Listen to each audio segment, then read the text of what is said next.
नमस्ते, मैं राजविंदर। आज हम बात करेंगे कि जब पढ़ाई करते समय या ऑफिस का काम करते समय अगर इंट्रूसिव थॉट्स, जो अनवांटेड थॉट्स अगर आ जाए तो उन्हें हैंडल कैसे करें। मैं बता दूं कि मुझे 13-14 साल तक ओसीडी था, डिप्रेशन भी था और मैं उसे काफ़ी हद तक ठीक कर पाया हूँ, कंट्रोल कर पाया हूँ। और जैसे मैंने कंट्रोल किया है, मैं वैसे ही अभी लोगों की हेल्प करना चाहता हूँ कि वो भी अपनी जो प्रॉब्लम्स है, ये जो डिसीज़ है, वो कंट्रोल कर सके।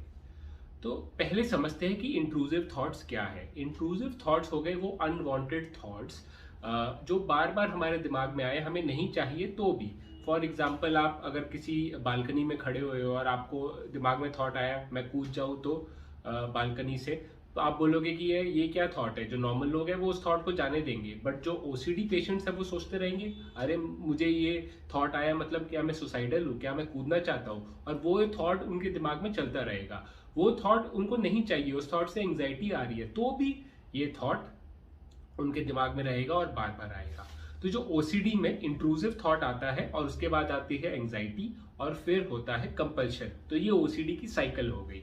तो अभी हमें ये समझना है कि अगर आप कभी जब बहुत ही इंपॉर्टेंट मीटिंग में हो, प्रेजेंटेशन दे रहे हो, एग्जाम में हो और इंट्रूसिव थॉट्स आ गए तो क्या करें। एग्जाम में आप बैठ के ईआरपी, अगर आप थेरेपी आपने की होगी तो वैसा आप नहीं कर सकते, राइट। आप बैठ के पूरा एक्सपोजर आप कर रहे हो और अपना रिस्पॉन्स को प्रिवेंट कर रहे हो, तो आप एग्जाम कब लिखोगे। तो मैं आपको कुछ ऐसी टिप्स दे रहा हूं जो आपको फटाक से, जैसे 1 मिनट में आप अपने वो थॉट से, इंट्रूसिव थॉट से निकल जाओगे। और ये मैंने खुद ट्राई किए हुए हैं और इनकी वजह से मैं अभी अपने काम में, अपने ऑफिस में, या मैं जो भी अगर कोई किताब पढ़ रहा हूँ तो मैं बहुत ही अच्छी तरह से कॉन्सेंट्रेट कर पाता हूँ। अभी जब या मैं टीवी देख रहा हूँ या मैं कुछ और काम कर रहा हूँ, कभी कभी तो मैं जब कोई ऐसे अपनी हॉबी भी परस्यू करता था तो भी वो इंट्रूसिव थॉट आते थे और मैं अपनी हॉबी में, मुझे मन नहीं लगता था, मुझे मजा नहीं आता था हॉबी करने में, फॉर एग्जाम्पल बुक पढ़ने में। तो अभी हम स्टेप बाय स्टेप समझेंगे कि इंट्रूसिव थॉट आए तो क्या करना है। तो फॉर एग्जाम्पल, आप पढ़ाई कर रहे हो, ठीक है, आप यूपीएससी की फॉर एग्जाम्पल पढ़ाई कर रहे हो या कोई भी चीज़ की पढ़ाई कर रहे हो और आप पढ़ाई करने बैठे, किताब खोली, थोड़ी देर पढ़ा और तभी ये कोई थॉट आ गया। फॉर एग्जाम्पल, अगर आपको हार्म ओसीडी है तो आपको थॉट आ गया कि मैं अपनी मॉम को पत्थर मारना चाहता हूँ। तभी अगर आपको ओसीडी होगा तो आपका शुरू हो जाएगा कंपल्शन, अरे ये क्या है। अगर आप काउंटिंग कंपल्शन है तो आप काउंट करने लगोगे। अगर आपका आर्गुइंग या रैशनलाइजेशन वाला कंपल्शन है तो आप अपने आप से बात करने लगोगे, नहीं नहीं मैं तो अपनी मम्मी को इतना प्यार करता हूँ, मैं थोड़ी उनको मारूंगा, मैं ऐसे, ये तो ऐसी थॉट है, ये ओसीडी का थॉट है। ये सब आपके में आर्ग्यूमेंट शुरू हो जाएगा, रैशनलाइजिंग, जो इसे मेंटल कंपल्शन कहते हैं, ठीक है। या अगर आप में कंटामिनेशन ओसीडी है कि अरे इस बुक में जर्म है, तो आप सोचने लग जाओगे कि ये जर्म जो है वो, अरे मेरे हाथ में जर्म आ गया, बुक में भी जर्म है, मुझे तो अभी हाथ धोना चाहिए, और आप हाथ धोने चले जाओगे, पढ़ नहीं पाओगे। तो उस टाइम पे करना क्या है। सबसे पहला स्टेप जो हमें करना है वो है जो मेडिटेशन माइंडफुलनेस का होता है, कि हमें 2 लंबी ब्रीदिंग करनी है, ब्रेथ लेनी है।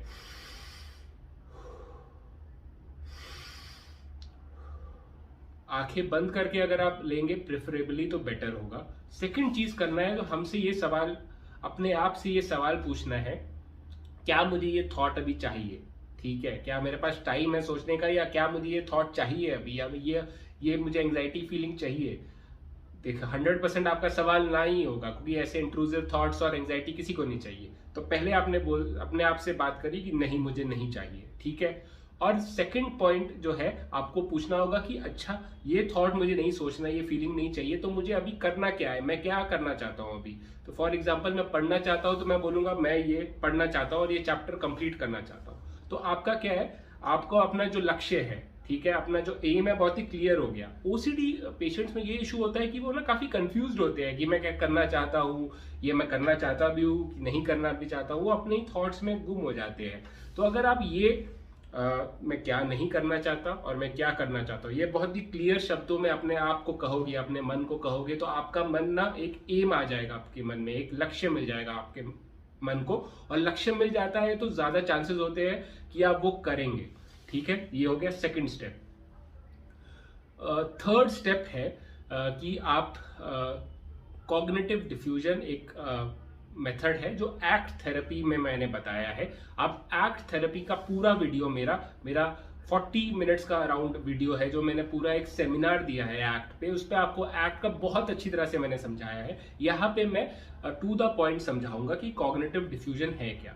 कॉग्निटिव मतलब थॉट्स, विचार, और डिफ्यूजन मतलब कि अलग होना, ठीक है। तो कॉग्निटिव डिफ्यूजन ये बोलता है कि हम अपने विचारों से अलग हैं, हम विचार नहीं है। कोई विचार आता है कि फॉर एग्जाम्पल मैं फेल हो गया और मैं सोचूंगा आई एम ए लूजर, क्या वो विचार सोचने से मैं लूजर हो जाऊंगा? या मैं सोचूंगा कि ये प्लांट वॉयलेट कलर का है, ये थॉट मुझे आया कि ये पर्पल कलर का पत्ता है, तो क्या ये पर्पल कलर का पत्ता हो जाएगा? विचार तो बस आते जाते हैं, विचार सिर्फ विचार है, थॉट्स है, सिर्फ लैंग्वेज का एक बनाया हुआ एक कुछ शब्द है, ठीक है, वो कुछ और नहीं है। पर हम OCD patients, anxiety patients, depression patients भी थॉट्स को इतना इंपॉर्टेंस दे देते हैं कि कोई मेरे दिमाग में थॉट आया तो वो सच ही होगा। कि फॉर एग्जांपल मेरे हाथ खराब है, मुझे दिख रहा है कि खराब नहीं है, पर थॉट आया मतलब खराब है। या अगर मेरे को थॉट आया कि मैं गंदा इंसान हूं मतलब मैं गंदा इंसान हूं, ठीक है, तो वो थॉट आ गया तो हम उसको मान लेते हैं। सबसे पहली पॉइंट जो आपको ये समझना है कि जो थॉट्स है जो हमारे दिमाग में आते हैं वो हम कंट्रोल नहीं कर सकते। थॉट्स भी दो तरीके के होते हैं, एक तो होते हैं जो दिमाग में खुद आते हैं, ऑटोमेटिक थॉट्स उसे कहते हैं, और दूसरे हैं जो हम खुद कॉन्शियसली बैठ के सोचते हैं। अगर मैं आपको बोलूं कि आप मुझे 15 कैपिटल्स ऑफ द वर्ल्ड के नाम बताओ, पेरिस, बीजिंग, ठीक है, ये सारे अगर आप नाम बताओ बैठ के मुझे 15 Capitals of the world country के, तो आपको बैठ के सोचना होगा, राइट। तो ये आप खुद से बैठ के जब सोचते हो उसे कहते हैं थिंकिंग, और जो थॉट्स खुद से आते हैं वो है ऑटोमेटिक थॉट्स। जो थिंकिंग है ओसीडी पेशेंट्स की सही होती है, बट जो ऑटोमेटिक थॉट से हम लोग बहुत ही डर जाते हैं। कुछ भी थॉट आया तो हम बस उससे उससे हमें एंग्जाइटी जनरेट हो जाती है, राइट। तो सबसे पहले आपको ये समझना है कि you are not your thoughts, आप अपने विचार नहीं हो। जो विचार आते हैं वो आएंगे और चले जाएंगे, आपके ऊपर डिपेंडेंट है कि आप उस विचार को इंपॉर्टेंस दोगे या नहीं। इंट्रूसिव थॉट्स वही थॉट्स बनते हैं जिसपे आप ज्यादा इंपॉर्टेंस देने लगते हो, ज्यादा उस पर सोचने लगते हो। एक थॉट आया फॉर एग्जाम्पल कि मेरे हाथ गंदे हैं, तो नॉर्मल आदमी होगा वो बोलेगा नहीं गंदे तो नहीं है, और वो पढ़ने लग जाएगा। बट ओसीडी वाला पेशेंट, मेरे हाथ गंदे हैं, हाँ यार थोड़े गंदे लग रहे हैं, 15 मिनट हो गया मैंने तो हाथ भी नहीं धोए, पक्का जर्म्स होंगे, और वो हाथ धोने चले जाएगा, और वो ओसीडी की साइकिल बरकरार रहेगी। तो आपको ये समझना है कि आप अपने थॉट्स नहीं हो, ठीक है। तो जो कॉग्निटिव डिफ्यूजन करे कैसे, एक दो सिंपल स्टेप है कि जब कोई थॉट आए, आपको पता है कि ये विचार है, सिर्फ विचार, जरूरी सारे विचार सच नहीं होते, विचार बस हमारे ओपिनियन है, हमें लगता है, ठीक है, और इसी के लिए वो थॉट आ रहे हैं। और ऑटोमेटिक थॉट्स भी जो आते हैं वो हमारे एक्सपीरियंस से या हमने कहीं कुछ सुना होगा वही थॉट्स आते हैं। फॉर एग्जाम्पल ज्यादातर लोग खुद नहीं बोलते कि आई एम ए लूजर, किसी और ने बोला होगा कि तेरे से तो कुछ एग्जाम पास नहीं होता, यू आर ए लूजर, और वो फिर वो थॉट हम अपना थॉट बना देते हैं। वो सोर्स ऑफ थॉट हमारा नहीं है, बट वो थॉट ऑटोमेटिकली आता है, तो हमें लगता है कि ये थॉट ऑटोमेटिकली आ रहा है तो ये हमारा है और ये सच है। पर जो थॉट है वो हर थॉट सच नहीं होता, और आपको हर थॉट पे जो इतना फोकस, इतना इंपॉर्टेंस देने की जरूरत नहीं है। एक बहुत ही इंपॉर्टेंट चीज है जो मैंने how to think properly part 1 अपनी वीडियो में भी बताया है, वो वीडियो आप देखें कि कैसे ठीक प्रकार से सोचे। उसमें भी मैंने ये बताया कि हमें यूजफुल थिंकिंग ही करनी चाहिए। जो थिंकिंग हमें अपने गोल या अपने एम या अपनी लाइफ अच्छी करने में यूज हो वही हमें करनी चाहिए थिंकिंग। आप चाहे कितनी भी चिंता कर लो, मैं चाहे कितनी भी चिंता कर लूं कि ये प्लांट यार उड़ नहीं रहा है, ये उड़ जाए उड़ जाए उड़ जाए, मैं चाहे कितना भी बोलूंगा, ये प्लांट कभी उड़ेगा नहीं, उड़ेगा, राइट। ये मैं खुद उठाऊंगा तब ये ऊपर उठेगा, खुद से तो ये उड़ेगा नहीं, उठेगा नहीं। तो चाहे आप कितना भी सोच लो, वो थॉट मतलब जो थॉट्स है वो थॉट ही है, सिर्फ शब्द है वो, और कुछ नहीं है। उस शब्द में जान हम डालते हैं कैसे, एक्शन करके। अगर आप शब्द में एक्शन नहीं करोगे, आपके हाथ खराब है, आपको थॉट आया, बट आप उस हाथ को नहीं धोगे तो वो थॉट चले जाएगा। उस शब्द को पावर हम देते हैं, तो आप अपने शब्दों को पावर देना बंद करो। आप बस उन शब्दों को पावर दो जो आप चाहते हो कि आप इससे आपका कुछ फायदा हो। फॉर एग्जाम्पल आपको कोई ये विचार आया कि मैं अच्छी तरह से पढ़ूंगा और अच्छे मार्क्स लाऊंगा, उन शब्दों को पावर दीजिए आप, ना कि ये सब जो हार्म ओसीडी और ये आपको पता है कि आपको बीमारी है, तो उन थॉट्स को आप इंपॉर्टेंस मत दीजिए। और शुरू में ये मुश्किल है, बहुत मुश्किल है, पसीने आएंगे, एंग्जाइटी होगी, हाथ कांपेंगे, बट आप उसको अगर आप सह गए 15 दिन 20 दिन, ठीक है, आप अच्छे हो जाओगे। मैं भी ऐसे ही अच्छा हुआ हूँ, तो मैं आपको बता रहा हूँ, मैं कुछ कहीं सुनी नहीं बता रहा हूँ, जो मेरी आप बीती है, जो मैंने खुद किया है, वही आपको बता रहा हूँ। तो अगर आप पढ़ रहे हैं और आपको इंट्रूसिव थॉट्स आए, तो आप ये तो समझ गए कि ये ऑटोमेटिक थॉट्स हैं, आपके कंट्रोल में नहीं है, और आपको हर थॉट को इंपॉर्टेंस नहीं देना है।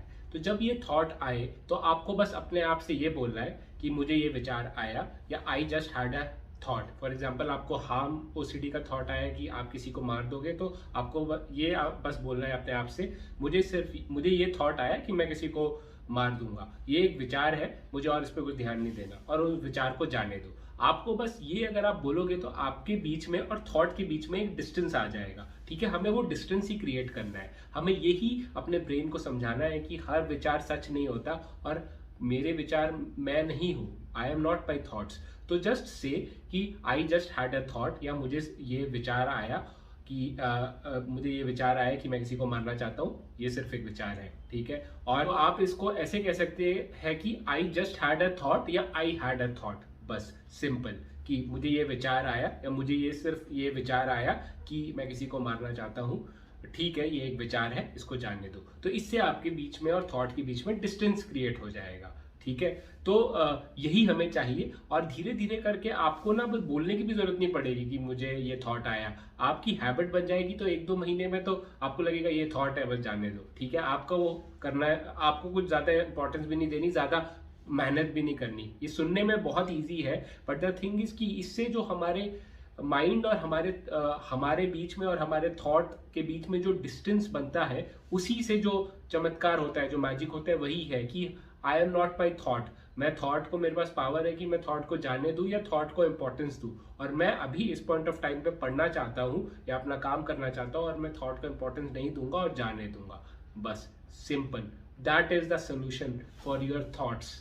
सच में ये काम करता है, मेरे लिए काम किया है ये, और काफी लोगों के लिए काम किया है। साइंटिफिक रिसर्च हुई है पूरी एक्ट थेरेपी पे, और ये काम करता है। ठीक है, उसके बाद जो सेकंड जो सबसे बड़ा प्रॉब्लम हो जाता है, और जो थॉट से भी कभी कभी बड़ी प्रॉब्लम आ जाती है, कि थॉट्स के साथ जो एंग्जाइटी आती है। जो एंग्जाइटी है वो क्या है? इमोशंस क्या होते हैं? बस फीलिंग्स होती है, एक हमारी बॉडी में सेंसेशन आ जाती है, झंझनाहट होती है, या हमारा थोड़ा गला सूख जाता है एंग्जाइटी में। ठीक है, हमारी सांसें ठीक से नहीं आती। आप ये सोचिए कि ये जो इमोशन है, बस वो एक एक्सपीरियंस है। जो हमारे इमोशंस है वो है ना, एक हमारा ब्रेन जो हमसे 2 तरीके से बात करता है, एक तो शब्दों में, विचारों में, और फीलिंग्स में, एनर्जी में। और हमेशा ये होता है कि ये जो एनर्जी है, ये जो फीलिंग्स है या जो विचार है, वो हमेशा सच नहीं होते। फॉर एग्जाम्पल, अगर आप किसी अंधेरी जगह पे गए, जो बिल्कुल डार्क हो, और उधर आपको एक रस्सी आपके ऊपर फेंक दी जाए, तो सबसे पहले आपके दिमाग में यही आएगा कि सांप है, क्योंकि हमारा जो ब्रेन है वो हमें बचाना चाहता है, हमारा जो सर्वाइवल इंस्टिंक्ट है, तो वो हमें फीलिंग फियर वाली दे देगा। बट जैसे ही आपको पता चल जाएगा अरे ये तो रस्सी है, तो आपकी जो फीलिंग है वो कम हो जाएगी, राइट, फियर वाली। तो जैसे आपको पता होगा, अगर आपने सीबीटी सुना है, कि थॉट से ही फीलिंग्स आती है। अगर आप अच्छा सोचोगे तो आपको अच्छी फीलिंग आएगी, अगर आप फियरफुल थॉट सोचोगे तो आपको फियरफुल वाली फीलिंग्स आएगी। तो आप ये जो अगर आपको जब पता चल जाएगा कि ये रस्सी है, सांप नहीं है, तो आपकी जो फियर वाली फीलिंग खुद कम हो जाएगी, राइट। तो फीलिंग्स हमेशा हमें सच नहीं बताती है। कभी कभी लोगों को लगता है कि नहीं, मुझे घबराहट हो रही है, मतलब तो मेरे साथ कुछ बुरा होने वाला है। ठीक है, वो ये कहते हैं कि वो फीलिंग एक्शन फ्यूजन, बेसिकली मैं सोच रहा हूँ या मुझे फीलिंग आ रही है, ठीक है, तो ये असली में होगा। या फॉर एग्जाम्पल कोई जैसे मेरी मम्मी को होता है कि अगर मैं नहीं आया, काफी टाइम से कहीं गया हुआ हो और घर जल्दी नहीं आया लौट के, तो मेरी मम्मी को यही लगता है कि पक्का इसका एक्सीडेंट हो जाएगा या पक्का कुछ हो जाएगा, और उनको वो फीलिंग आती है एंजाइटी की, और वो सच मान लेती है। बट वो क्या है, वो सच है नहीं, वो तो बस फीलिंग है, वो फीलिंग को सच मान लेते हैं। तो आप भी अपनी जो एंजाइटी जब आपको आती है, आपको लगता है कि मुझे एंजाइटी आ रही है, मुझे घबराहट हो रही है, मतलब कुछ बुरा हो रहा है, बट ऐसा नहीं है। जो हमारे फीलिंग्स है, जो हमारे विचार है, वो हमें धोखा देते हैं, बहुत हद तक धोखा देते हैं। कई बार ऐसा होता है ना कि जैसे माउंटेन ड्यू का जो टैगलाइन है, जो ऐड आती है, उसमें क्या बोलते हैं कि डर के आगे जीत है। डर आपको आता है तो वो आपके हाथ में है कि आप उसे सुनो या ना सुनो। तो अगर डर आता है तो आप उसे जाने दे सकते हो, उस फीलिंग्स को। वो फीलिंग आ रही है, झंझनाहट हो रही है, थोड़ा आपके हाथ कांप रहे हैं, आप थोड़ी, जैसे मैं क्या करता हूँ जब मुझे एंग्जाइटी ज़्यादा हो जाती है तो मैं बस ऐसे बैठ जाता हूँ और वो फीलिंग को फोकस करता हूँ, फीलिंग पे कि क्या हो रहा है। अच्छा, मेरा गला सूख रहा है, मेरे हाथ में झंझनाहट हो रही है, मुझे थोड़ी थोड़ी बॉडी में कंपन हो रही है, मेरी सांस तेज तेज चल रही है। मैं उस पर थोड़ी देर फोकस करता हूँ और खुद ही मेरी एंग्जाइटी ठीक हो जाती है।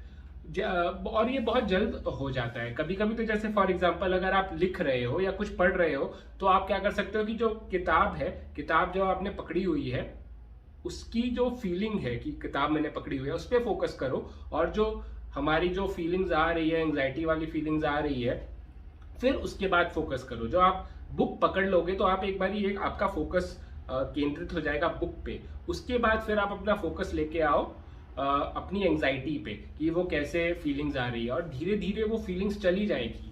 आई am telling you, you are stronger than you know. आप जितना अपने आप को समझते हो उससे ज्यादा ताकतवर हो। ये जो फीलिंग्स है, ये विचार है, वो आपके हाथ में ही है। बट जो ओसीडी जो पेशेंट्स है वो क्या करते हैं कि जो जो ताकत है वो विचारों को और थॉट्स को दे देते हैं। बट हमें ये समझना है कि जो ताकत है वो हमारे पास है। जब आपने सुना होगा ना कि mind is a bad master but a good servant. हमने क्या किया है, हमने अपने माइंड को मास्टर बना लिया है। माइंड कुछ भी ऑटोमेटिकली भेज रहा है, थॉट फीलिंग, और हम सब कुछ सुन रहे हैं। बट हमारे पास पावर है कि जो थॉट आया, जो फीलिंग आई, हमारे पास पावर है कि हमें कौन सा थॉट सोचना है, कौन सा थॉट जानने देना है, कौन से फीलिंग्स को हमें देखना है। ठीक है कि वो फीलिंग है सच है कि नहीं है, वो असली में हो रहा है कि नहीं। ठीक है, फॉर एग्जाम्पल पब्लिक स्पीकिंग जब करने जाते हैं, चाहे कितने भी बड़े लोग हो, ठीक है, ओबामा से लेके बड़े बड़े स्पीकर्स को पब्लिक स्पीकिंग करने से पहले एंग्जाइटी होती है, बट वो पब्लिक स्पीकिंग करना बंद करते हैं नहीं, राइट। उनको पता है कि ये जो एंग्जाइटी है ये मेरा ब्रेन भेज रहा है, वो ब्रेन मेरा काम कर रहा है। वो ब्रेन का काम है कि अरे यार इतने सारे लोग हैं, ये है वो है, वो फीलिंग देगा। एंग्जाइटी क्यों होती है हमें एग्जाम से पहले, हमें कोई भी चीज जो हम इंपॉर्टेंट कर रहे हैं उससे पहले? क्योंकि एंग्जाइटी जो हमें क्या होता है, हमारे जो ब्रेन को ना फोकस बनाती है। एंग्जाइटी के समय हमारा फोकस बिल्कुल शार्प हो जाता है जो हम करना चाहते हैं। तो जो एंग्जाइटी हमें प्रिपेयर कर रही है चैलेंजेस को फेस करने में। बट ओसीडी पेशेंट्स में क्या हो जाता है कि वो एंग्जाइटी हाथ से निकल जाती है। हम एंग्जाइटी पे ज्यादा फोकस करने लग जाते हैं, ना कि जो टास्क हमारे हाथ में है। एंग्जाइटी जो है वो एक सपोर्ट फैक्टर है कि हाँ ठीक है, अगर फॉर एग्जाम्पल आपका एग्जाम है और अगर आपको एंग्जाइटी नहीं होगी तो आप पढ़ोगे नहीं। बहुत सारे लोग हैं जो लोग कहते हैं कि अरे मुझे टेंशन नहीं हो रहा है इसलिए मैं पढ़ नहीं रहा हूँ। तो वो टेंशन जरूरी है, पर वो टेंशन की हद पार हो जाती है ओसीडी पेशेंट्स में, राइट। तो दैट इज द प्रॉब्लम। तो आप समझ गए कि आपको पहले ग्राउंडेड होना है, लंबी सांसें लेनी है, ब्रेथ लेनी है। तो आप ये भी कर सकते हैं कि जैसे अगर आपके पैर जमीन पर टच हो रहे हैं तो वो जो टच वाला जो जगह है, जो फीलिंग है, जो आपका पैर जो टच हो रहा है जमीन पे, उस पे आप अपना ध्यान केंद्रित करें, फोकस करें। या आप चेयर पे बैठे हुए हो, आपकी पीठ चेयर पे लग रही है तो पीठ और जो चेयर का जो टच है उस पे फोकस करो। उससे क्या होगा कि आप ग्राउंडेड हो जाओगे, आपको थोड़ी शांति मिलेगी, यू विल बी काम। ठीक है, और उसके बाद फिर आप अपने आप से वो क्वेश्चंस पूछिए कि क्या मैं करना चाहता हूँ और क्या मैं नहीं करना चाहता। फिर आप समझिए कि ये जो थॉट्स है, वो फीलिंग्स है, वो मेरे हाथ में ही है। मैं उनको जाने दे सकता हूँ या मैं उन पे फोकस कर सकता हूँ। तो जो इंट्रूसिव थॉट्स है उनको जाने दे और वापस अपना ध्यान कहाँ लगाए, जहाँ आप करना चाहते हो, जो आप करना चाहते हो, जो गोल आप हासिल करना चाहते हो। ओसीडी होने के बावजूद भी मैंने लाइफ में अच्छा किया, और मैं काफी लोगों को जानता हूं जो ना लाइफ में अच्छा किया, अपने एम पूरे किए। तो ओसीडी आपका, देखो मैं तो ये बोलूंगा कि एक दिन में तो खत्म नहीं होगा, टाइम लगेगा। 3 से 6 महीने काफी टाइम लगेगा, उतना तो टाइम लगेगा ही। अच्छा मतलब एक 50-60% ठीक होने में, और एक अच्छा मतलब कि रिस्पांस देने में बॉडी को और माइंड को। But the thing is that कि वो 3-6 महीने आपको वेट नहीं करना है कि मेरा ओसीडी ठीक होगा तब मैं अपने गोल्स पूरे करूंगा। आप अपने ओसीडी के साथ भी अपने गोल्स अचीव कर सकते हैं। ठीक है, दिक्कत होगी, पर आप ये सोचिए कि ओसीडी आपको स्ट्रांग बना रही है। आप अपने माइंड को, ये अगर आपको ओसीडी नहीं होता तो आप ये सब चीजें सीखते, थॉट्स के बारे में, फीलिंग्स के बारे में, ये सब आपको ज्ञान मिल रहा है, राइट। तो ओसीडी की वजह से आप और पावरफुल बन सकते हो और स्ट्रांग बन सकते हो। तो आप उसी पे फोकस करिए, नई नई चीजें सीखिए। ठीक है, और आप अपने आप को make your self better every day. ठीक है, और ये ट्राई भी कीजिए। आप ये वीडियो देखते हैं, आप ये समझते हैं, बट प्लीज़ इसे करिए भी। ये वीडियो देखने तक सीमित रहोगे तो आपका ओसीडी, आपका एंजाइटी, डिप्रेशन नहीं ठीक होगा। तो प्लीज़ आप एक्शन भी करिए, आप ट्राई भी करिए। और अगर आपको कोई भी डाउट हो तो आप मेरे कमेंट सेक्शन पे आप लिखिए। आप मुझे इंस्टाग्राम या फेसबुक पे मैसेज कर सकते हैं, ठीक है। मेरी आईडी नॉलेज लिबरेट्स ही है दोनों पे, इंस्टाग्राम पे भी और फेसबुक पे। तो आप मुझे वहाँ ज़रूर मैसेज करिए और मैं ज़रूर रिप्लाई करूँगा। तो thank you for watching my video till the and. And कुछ भी प्रॉब्लम हो लाइफ में, कोई भी इशू हो, डोंट वरी, डटे रहिए, कीप फाइटिंग।